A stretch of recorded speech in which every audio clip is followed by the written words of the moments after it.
No, we're not from West Newbury. No, we can't hip-hop like you. My client is the conqueror. I'm just Brock's advocating Jew. You gonna beat Brock's ass cause you the doctor of the thugs? I mean, you've beaten all the best, but now Lesnar's on your plate. You say your time is now. Brock says your calendar's out of date. Wild Talk Radio presents to you the Monday Night Raw Post Show. I have options on how I handle this. You know what I'm gonna do? I'm gonna tweet about it until my fingers bleed. In that tweet, and however many characters I get, I am gonna threaten. That's right, if I don't get what I want, I'm gonna riot. And if that doesn't work, then by God, me and my friend Mark, we're gonna stop watching. Featuring Sir Rockin'. Let me tell you something, you self-righteous little puke. I am an A-plus player. I always have been, and I always will be. And Lindsay Ward. I have shattered glass ceilings. I have broken down doors. I have done more in 1 year than all of you have done in your entire collective careers. Interact with us live and give us your thoughts on everything that happens on Monday Night Raw. Now step into the ring with us for the Raw Post Show. Because we believe in doing what is best for all of you. Because after all, what's best for all of you is what's best for business.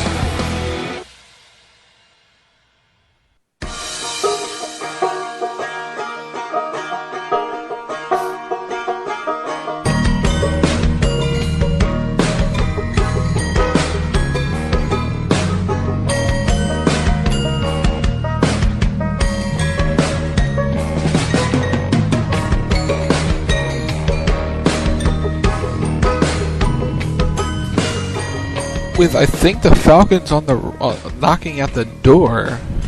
Good evening, everybody. Welcome to another edition of the Raw Post Show, live right here on the Wild Talk Radio Network. Presented as always by PW Mania and Wrestling Figure Wednesday. Go to youtube.com/MBG1211 for all your stop motion wrestling action figure needs, and more stuff coming to youtube.com/MBG1211 in 2015. I am Sorokin. On the other end of the line is Lindsay Ward. Eric needs a hug. Alright, so we're going to get right into why the thing that shocked us tonight. This was the Slammy Award edition of Monday Night Raw. I'll tell you who won what here in a bit. But we want to get to the main story in our mind, and that was the unexpected match on Monday Night Raw. And we're sitting here watching Monday Night Raw, and they say, Eric Rowan's in action.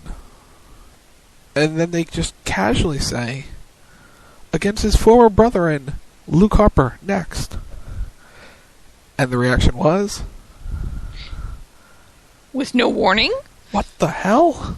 Yeah. Like, here we were talking like the other night about how, this could be a pay-per-view match, and you could build a really good feud around it. Nope, they're giving it away for free on Monday Night Raw.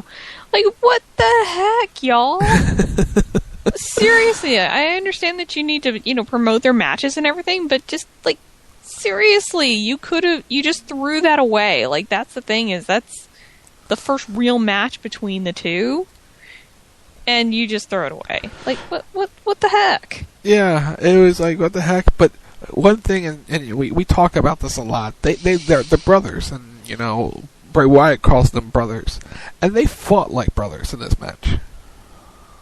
They did. They really did. They just beat on each other for a few minutes. Then we had the gator roll, and then we had, a ladder involved, and we had steel steps involved, and they both hit each other with different things, and they both left with owies, and yeah. Well, what's interesting is Eric walked in underprepared, but so did Luke. Though Luke had a ladder with him. Luke did come with a ladder, and I yelled at him to, put the ladder down. He didn't listen. No, he didn't. Well, he put the ladder down. He just, set it up, and then, he smacked his brother with it. A few times. A few times. Yeah. Like brothers do. Like brothers do, just beating on each other with ladders. So, that was one of the main things we thought of. One of the other surprising moments of the night was to see Charlotte, the NXT Women's Champion, in action against Natalya. which everybody was really excited to see, because if you missed the match that they had at NXT TakeOver a few months ago, oh my god, go watch it because it's fantastic. So everyone was really excited. Right. And they had a good match. They did. They really did. Except for, the finish. Yeah, I was not happy with this finish, just because, well, and this goes back to how WWE books things. And I was having this conversation with Tim. It's like, that was bad booking. And I understand the logical side of the booking, where it's like,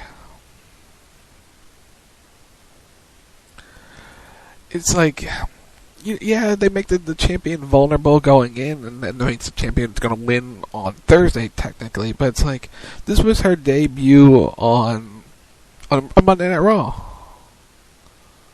Pretty much, and you have her lose? I don't know. You could have at least had that go to a no contest. But no, you should have. How often does Natty win? Not often. She beats Summer Rae. That's how often she wins. But she loses to everyone else, and so it's like, you could have had Natty lose. You could have had Tyson cost Natty the match. That too. So it's like, I thought this would have been an opportunity to showcase Charlotte and let her come out strong, and then be like, look, this is a dominant champion. Go watch her beat on someone else Thursday on your network for $9.99. That would have been like logical booking to me. But the old way to do it is you make the champion vulnerable so they can, so there's a suspense going into the match. But it's like, you have TV to build the other superstar up to make it look like that. You do not need to make the champion look weak. And that's what they sort of did here. And I don't know, I wasn't happy with that one at all. No. And I wish this had gotten more time so they could do more and really showcase Charlotte. But I guess it is what it is. Yeah, I guess so. But that was one of my big complaints coming out of the match. The match was good. Charlotte was over because, well, they were in the Carolinas, so that was a good place to debut her and at least get her feet wet on TV. Because they don't have any other programming to really push the special, because main event is going to be a best of show because of their taping Tribute to Troops tomorrow. So I don't think there's going to be a main event, but I could be totally wrong unless they're doing 5 hours. I don't think they're doing 5 hours on of taping tomorrow in Columbus, but I could be totally wrong. Now, so moving on from that, we'll save Bray Wyatt and Dean Ambrose for a little bit later, but I wanted to talk about Damien Mizdow for a second. Aside from the fact that he's awesome. Beside the fact that he is awesome. Okay. There was a couple moments, by the way, he won LOL Moment of the Year and couldn't even get his trophy because The Miz took it. Bastard. But there was a couple spots in that match I just want to bring up. The suplex spot, where he came in the ring, did the front flip. That was awesome. And then on the app, and they showed it on the replay, where Miz was up in a vertical suplex, and he did a handstand on the outside of the ring. And Kane was yelling at him. Yeah. That was kind of awesome. So I wanted to make mention of that. But before we get to the main event and what happened with Bray Wyatt and Dean Ambrose, let's go through some of the awards that actually happened on the live show. Seth Green was your host, and the This Is Awesome moment, which had an interesting interaction between Miz and Seth Green in the beginning. It went to the debut. It was Sting's debut, which was good. Yeah, I would agree with that. Seth Green didn't really seem that into it. Like, he was into it, but he wasn't into it. Like, he kind of seemed very just stiff. At first, he warmed up as the night went on. Yeah, I would say so. We have the return of People Power. John Laurinaitis with his yellow bow tie. Oh my god. He was there for a surprise return of the year, which went to the Ultimate Warrior. Yay. Which was kind of awesome to see. we'll skip over that one because we'll lead into that one. We had Diva of the Year, which was presented by Jerry Lawler. That went to AJ Lee. And somewhere Bailey went, squee! Yeah, AJ did a really nice job of giving a shout out to all the NXT divas and some of the WWE divas as well. She basically gave a nice shout out. Basically, next year she hopes that someone like Bailey or Sasha Banks or Charlotte, Emma, and Paige win Diva of the Year, which was nice. It was a nice touch. It really was. We learned on this show Naomi's going to Hollywood to meet with Mrs. Agent, and this is where we won a series on the WWE Network where Naomi and John Uso go to Hollywood. Yeah, this needs to be a reality show. This needs to happen. As we mentioned, LOL Moment of the Year went to Damian Mizdow. We had a Rusev and Lana segment where Jack Swagger came out and said, "You break Zeb leg, I break your ankle." And they had a pull apart brawl. Match of the Year presented by Ricky the Dragon Steamboat went to the one and only match of the year that many people didn't expect: Team Cena versus Team Authority. We were sort of expecting the Shield versus Evolution, but I guess this was on the minds of many fans now, and that's why they went with that. That's my only reasoning for that one. I guess. Extreme Moment of the Year was presented by Mr. Monday Night RAW Van Dam. That went to Chris Jericho going off the cage on Monday Night Raw, diving down onto Bray Wyatt. A good catch on his part. And then Superstar of the Year presented by Booker T, went to Roman Reigns, who was in the house. Roman looked great. It's always wonderful to see. I kind of question the validity, and I'm not trying to make it seem like sour grapes or anything like that.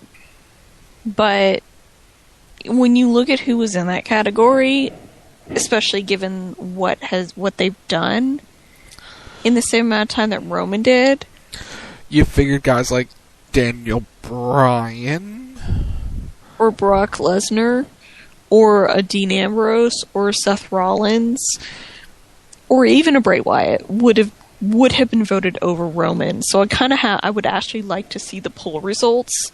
Not that I'm calling WWE out and saying that they're liars, but I question the validity of this one. I really, really do, because it's like either Roman really is that popular, which if he is, that's wonderful. That means he's got a great future ahead of him. Right. But if not, then they're rigging it, which I wouldn't be surprised. I wouldn't be surprised by that at all. So we had all of those. Next week on Raw, it's Raw is Jericho. Chris Jericho will be the one in charge, which it will be cool to see. Makes you wonder why he wasn't there this week, but I guess that's because he's there next week. We had Santa Foley return, and he was giving a slam. He said, "Make sure to send that slammy to Al in Lima, Ohio." There's your Al Snow reference. It only took 2 weeks of Santa Foley to get an Al Snow reference in there, but he made it happen. Cheap pop? Exactly, and I wonder how many people caught that. We had a 6-man tag. Ryback and the Usos beat Kane and Miz now, as we talked about that match earlier. AJ beat Summer Rae. But there was one award that we sort of skipped over, and we're going to talk about it. I should mention that the New Day's Kofi Kingston beat Stardust, and Ziggler beat Seth Rollins beat Ziggler in an opening contest, which was a really good match. That was match of the night. Oh, easy. Hands down. Like the finish, there was a distraction. The J&J secured it with the distraction, pushed Ziggler off the top rope, right into the curb stomp for the victory on that one. Now, we skipped over one award, and that was the oh my god moment of the year, presented by Santino Marella, which went to Brock Lesnar ending the streak. Well, I have to say it was awkward just from Santino's speech, but then Heyman came out, and well, Heyman started to talk about the thing that nobody wants to hear about, but well, wouldn't you know it, Heyman kind of got interrupted. As Mr. Bray Wyatt showed up, it was like, we had this idea last night. Taker would show up and make Paul Heyman piss his pants, but instead Bray Wyatt came out. And, well, he cut an amazing promo on Dean Ambrose. And it basically was, that was her chair. Which I called. She did, and you called that forever ago. Oh yeah, forever ago, yeah. It's Abigail's chair. It was Abigail's chair, yeah. It's pretty obvious it's Abigail's chair. Bray's point was, Dean took something he can't replace, so he took something from Dean. And Bray won't allow us to cry over Dean Ambrose. He deserved what happened, as the end is near, because the monster in Bray Wyatt's coming out at WWE TLC. Tables, ladders, chairs, oh my! But then as Bray's done cutting his promo, which looked awkward because he was missing his chair. Damn it, Dean. An ambulance showed up. In the dark, which was a cool visual. The ambulance shows up in the dark. You just see the red flashing lights backing up into the arena. And then the doors open, and there's smoke coming out of the ambulance. What did you know it? Dean had smoke in his ambulance because Dean Ambrose showed up. Dean found Bray's stash. Maybe Van Damme's stash. Anyway, he had a table with him. He had a chair with him. He had a ladder with him. He ripped off the collar. He showed up. They brawled. Like, there's this moment. Dean's just going under the ring for chairs, and he throws like a chair into the ring, and it hit Bray in the head. Yeah, and he's like, ow. Bray's laying there, face down on the mat, not watching. And you just look and go, boink. And it hits him on the top of the head. He got an owie. Touchdown Falcons. They're trying to keep this game alive. They're trying to. With 2:11 left, they're down. I guess going to be down 6 or 7. They're trying to make this comeback. They are trying. But yeah, so we had a brawl between the two, and eventually Dean chased Bray. Dean chased Bray out of the ring, and Dean Ambrose says the only way Bray's leaving TLC is in an ambulance. He will become a monster and eat Bray Wyatt alive.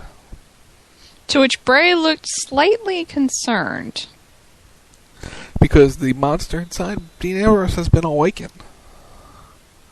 Not that it was ever really asleep. Not that it was ever asleep, but yeah. I like the build between these two. It's been a good build. I'm very eager to see how this happens, because I'm honestly expecting these two to just tear each other apart. So I'm very, very excited to see what happens on Sunday. As am I, and we'll be previewing TLC this Thursday night on the Rack at 10 p.m. Eastern. We'll talk about that here in a minute. But then we had our main event on Monday Night Raw. And that was John Cena versus Big Show, and well, that was kind of boring. But we move on from that when Seth Rollins shows up. Seth Rollins shows up, they try to attack him. Dolph Ziggler makes a save, but Big Show gets up, knocks out both Cena and Ziggler. But then Eric Rowan's coming down to make the save. Until what happened? Until Luke and Eric got into it, and Luke beat up Eric and hurt Eric, and I'm going to have to throw something at Luke's head. Yeah, Luke Harper attacked Eric Rowan from behind, which allowed Big Show to have some fun, and ended up chokeslamming Eric Rowan onto the steel steps. We had a brawl with everybody. They were trying to put Luke Harper ended up putting Dolph Ziggler through a table, which looked awkward. Vicious and did it to him. We have Ryback come out. We had Kane come out. So everyone's out there. But eventually, there was an AA to Harper, but John Cena ate a curb stomp. So everyone's down. Cena's down. J&J Security gets back up. They drag Cena out of the ring. They clear the announce table. And the new Shield is born. Triple powerbomb through the table. Gimmick infringement? So that's how Monday Night Raw ends. Cena going through the announce table, Ziggler in the ring through a table, and all the heels standing tall as we head into WWE TLC. Tables, ladders, chairs, and stairs. This was as far as Slammy Awards shows go, this lacked star power. It lacked surprises. It lacked a lot of things, but overall it was a pretty good show. This was a good show. It was not this show didn't feel like it was dragging. It was entertaining throughout. But in the Ricky Steamboat was cool, but it's like the first couple of awards were duds because the Warrior has passed away and Sting is not there. So it's like first couple of awards sort of put you onto oh, okay. And that sort of happened with the pre-show where The Rock won a couple of awards. It's like, oh, he's not there either. So it's like, hey, we're giving to people they're not around. But that happens. Yeah. I mean, you can't. Some things can't be helped. Can't be helped at all. No. So overall, good show tonight. We'll see what happens Thursday night when we head into WWE TLC. But before we get to TLC, something else is happening Thursday night.